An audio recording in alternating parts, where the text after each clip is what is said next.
So we have our voices as background, so we can chat, and then as soon as the count timer goes down to zero, we go to our presentation. Okay, so everybody can see that we are working here.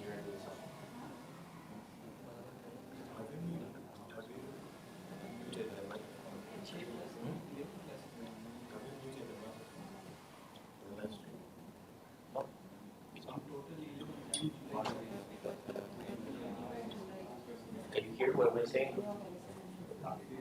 Now, can you hear what we're saying here? Can you hear now? Because the sound is moving here.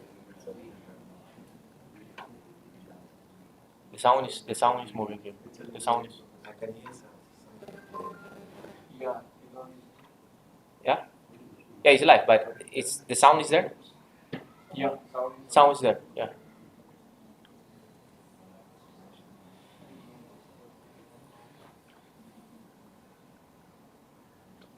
Oops. I think I didn't open the other presentation.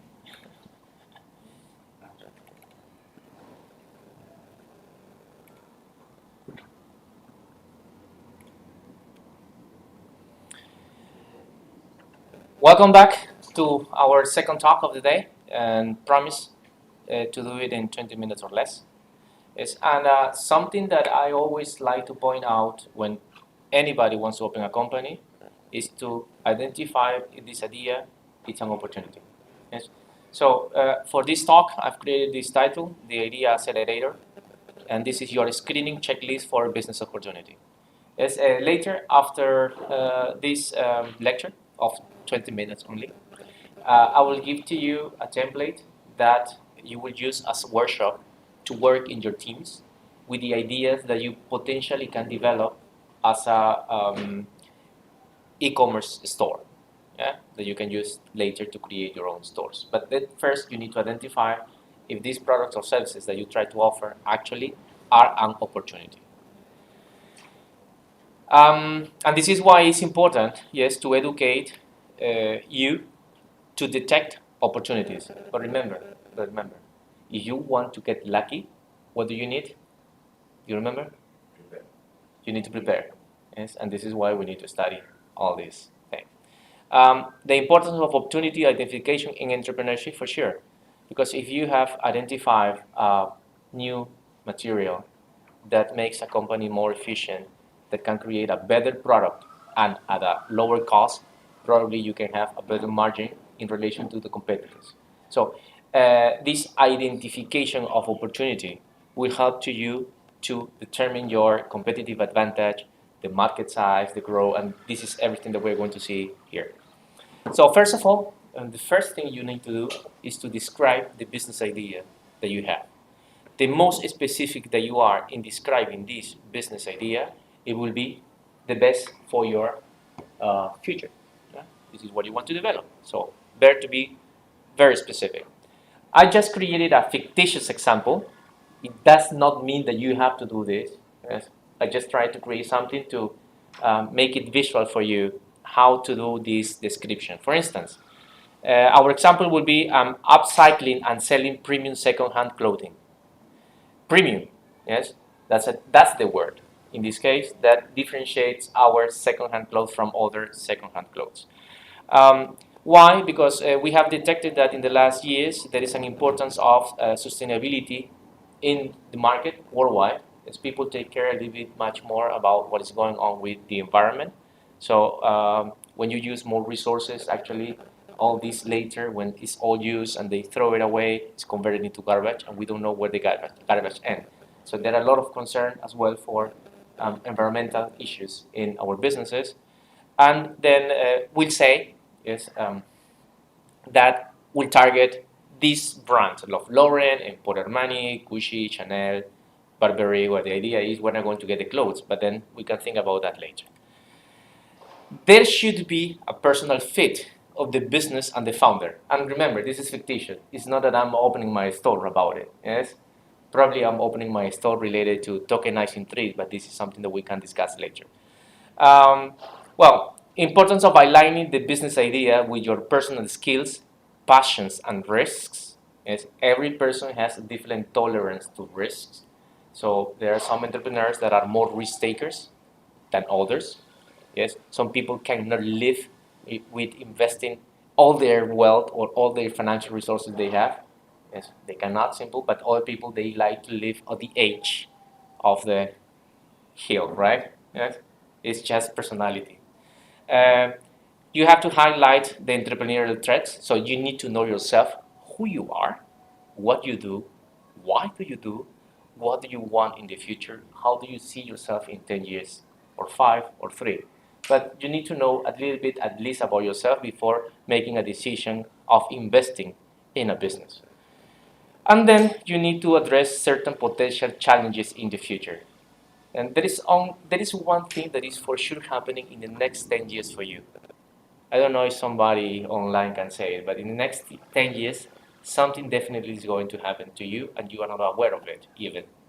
You have not included that variable into your own projection of life. Do you know what is it? Yeah? Can you say? AI, de verdad? Something will happen. Maybe not 10, maybe 15, but it's going to happen sooner or later. That you will get a family. Yes, sooner or later. You will get married or you will live with somebody, you will have kids probably. And that's a variable that will change all the threads in your entrepreneurial endeavor. Yes, because this is a life changer. It's a different variable that usually people doesn't evaluate. Yes, but if you are thinking long term and you know that that's coming, you need or you can be prepared today for that moment. So in our example of upscale second-hand clothes, yes, I would say that I have some sort of risk tolerance and I have passion for fashion, you see here. And I have some sort of e-commerce knowledge, yes, kind of I'm doing this. However, I lack of the experience in fashion and design, yes, so I don't know about the specific fashion, yes, even though, well, maybe I can consume magazines or go to the internet and start researching, but the learning curve probably is too long. In this case, maybe it's a good idea to find a co-founder or a partner that complements my lack of skills. Yes, but these things you need to know so then you can find solutions with the resources that you have available and at hand for you. We need to know for this ideation, we need to understand the customers and we need to understand the product issues. Yes. We build always businesses asking questions. And this is why sometimes I say, guys, why don't you ask questions? The only way how you can, move forward in life is asking questions. Be curious, ask questions, look for the answers. Ask people that they know. Yes, the worst, the no is already there, so it doesn't matter that somebody says no, because that's going to happen. But this curiosity can help you to develop very solid businesses. How the service solves a customer problem. So you need to identify that. The business innovation and differentiation. This is something that we try to do this today. I don't know if you have seen so many classes where they just live stream like this with all these nice backgrounds here, advertising the school. Yes. So this is also kind of innovation and differentiation in education. And the unique cost-effective value proposition. What is what we are offering to you? Yes. In the case of this classroom, for instance, what I prepared in the last weeks, months, is to offer you the best experience, yes, in entrepreneurship compared to whatever they do, just listening to a speaker talking about entrepreneurship. Yes, and then you will get hands-on into working in something tangible. This is related to the course, but related to the example of upscale second-hand clothes. Yes, in this case, for instance, we can provide access to sustainable, affordable fashion to people, to customers, upscaling and curating unique fashion items. You know that sometimes people get clothes, but I mean, it's in good shape, but just need kind of a small fixing. But you can purchase that. People don't want it because they don't know how to fix. They are lazy to fix it. They don't want to pay for it. They prefer to buy another one, and they just throw it away. You can take it. You can take it, fix it, curate it, and then put a price and resell it. Yeah? Could be a good business. I don't know. And then this will make premium brands much more accessible for people that like fashion, but they have not the budget to purchase these type of items. The market dynamics, this is very important. And here is what I say that where the opportunity could be. But in order to detect the opportunity, you need to know the facts and figures. And you know that I'm very serious with facts and figures. In this section, you need to identify which are the facts, the numbers, that can make you understand if there is actually an opportunity in that market. Yes? It's a bite of money at the end of the day, unless you want to build an NGO that also this is helpful for you. The size and growth of the market, the competitive landscape, and the ability to gain a market share, and to identify an untapped niche and a reachable customer. So if you identify the market, can you divide that market into different niches? Can you divide those niches into sub-niches so you can customize your product and services for these niches? Yes? So, but this is something that you probably will do. For our example of upscale second-hand clothes, we have that the global second-hand apparel market is projected to reach 64 billion by the year 2024, and maybe growing in the next years, because you know these inflation rates in different countries make these products to become much more expensive. So people actually are losing purchasing power, and they will have less budget to buy premium goods. Yes, they will buy more or less commodities goods. There is a robust compounding growth at 20% to 2030 of sustainable for and demand for affordable fashion. So the growth for environmental awareness in fashion will grow at 20% per year. So that can give to you an idea of how the market will grow in the next years. However, we talked that this is a business, so at least you need to have the intuition, yes, smell it. What is the profitability and what is the scalability of this business? So in this case, you need to identify which are the profit models.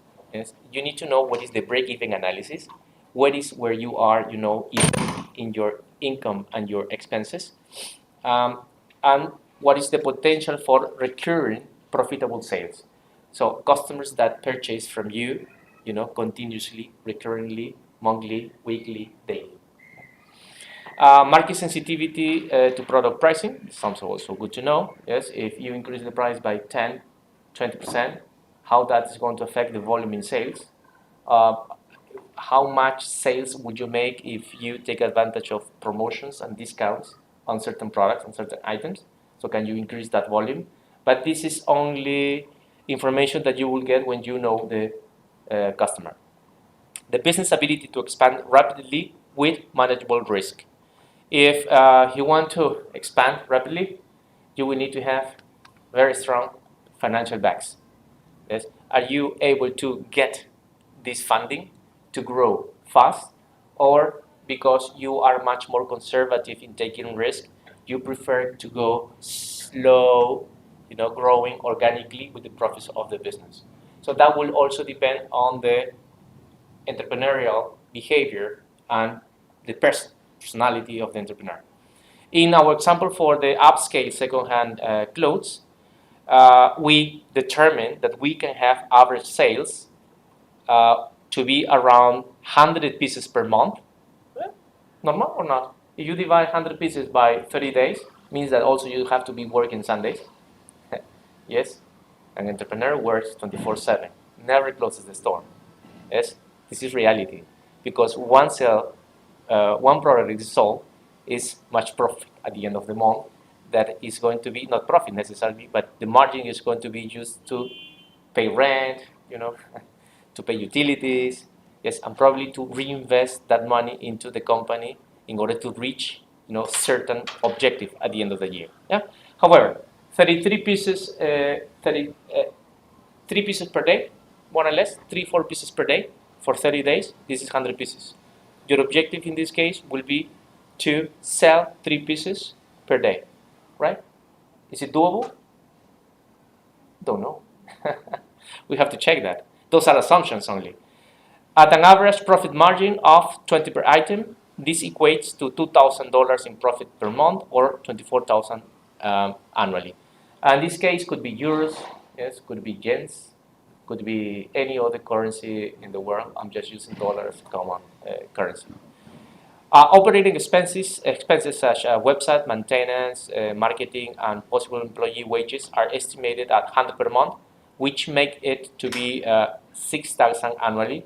So it means that probably your salary is only to be 200 per month, yeah, maybe, or zero at the beginning, because you have to you have to you need to have you need to have a budget for different expenses. After expenses, the estimated annual net profit is 18,000.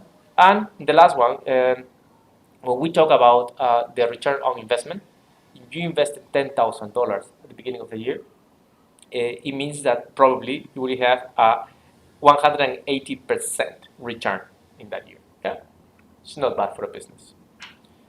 Let's say, but this is our assumptions, and as I said before, this is just an example. Then we go to capital issues, the initial investment needed to start a business. More or less, you will need to know the exact amount of money that you need. And the potential return on investment, as I said before, starting the e-commerce business requires an initial investment estimated between 5,000 and 10,000. However, if you are smart enough, with Shopify, they have a free trial where you can open a shop for $1 during 3 months, and after this you can cancel the subscription and nothing happens. For $3, 3 years, yes, you can test the platform, and if that you make it successful in 3 months, you don't cancel the subscription, right? But this is some work that you have to do.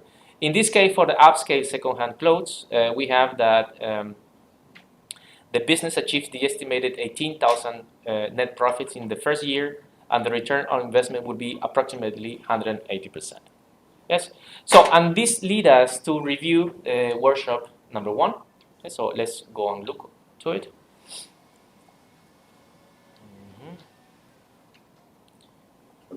So as I said, you can come here to this.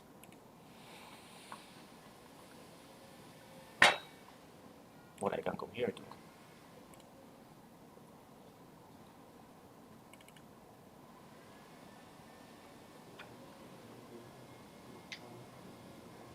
I'm opening the file, so we have access to that file. Yes, and here we are. Yeah, this is the workshop file. It's on the website, and also you have it on Moodle. We use Moodle as a platform to communicate with you. I divided Moodle in bootcamp day 1, day 2, and day 3, and everything is in order of what we are going to cover during this bootcamp. Yeah? So here, what you need to do is to apply the opportunity screening checklist to assess and rate your business idea. If you click on the link, it will send to you to a file that anybody in this world can use it. Yeah, the Google Sheets. Here, for instance, you can write and you can download it, and you can work it on Excel if you want, or you can work it on Google Sheets and with your own account. Doesn't matter. But here, for instance, you have the categories that we have commented on the presentation: personal fit, customer and product issues, market dynamics, profitability and scalability, capital issues, and management team. Yes, I didn't want to cover that, but because this is coming later in the next presentation. However, you have it there. How do we build a business? Answering all these questions as possible that we need to know about that idea. Yes. So in this case, for instance, what you need to do is to write the idea here. Yes. Write the idea, the business idea here, all the ideas that you have, and then start answering all these questions for those ideas in these boxes. So this is going to help you to write. I'll make it bigger. Maybe better. It's not in there. Yeah, thank you. Yeah. Well, yeah, because when I'm presenting, it doesn't allow me to. Yeah, no, here. I hope it doesn't crash. Yeah, and this is the file that opens when you click on that link, and this is the checklist. So you can answer all the questions from the checklist questions. Is related to any idea. You can write the ideas here, and then you can rank from 1 to 5, being 5 the highest rate for this particular category. So in this case, this will help you to identify where you find many more opportunities for every idea that you have. Okay, which idea is much more an opportunity than others. Okay, so this is related to the workshop. You find the file there. Okay, also we included a QR code in case you are using your phones, so then you can get access to the link and then just send it to your laptops. We use everything here. That was that was an input from somebody from this classroom that helped us to, everybody's going to use the phone. They can use the QR code. Yes, Amir? Excellent. So what is expected for you is participate actively, yes, from now. Bring your ideas, share your ideas, yes, because somebody probably can help you to build that. And collaborate, you work in teams to analyze and evaluate business ideas, fostering a spirit of collective learning and collaboration. Okay, so if you want to know about the example, also, you can get the link for the example that I talk about the upscaling. Let me go here.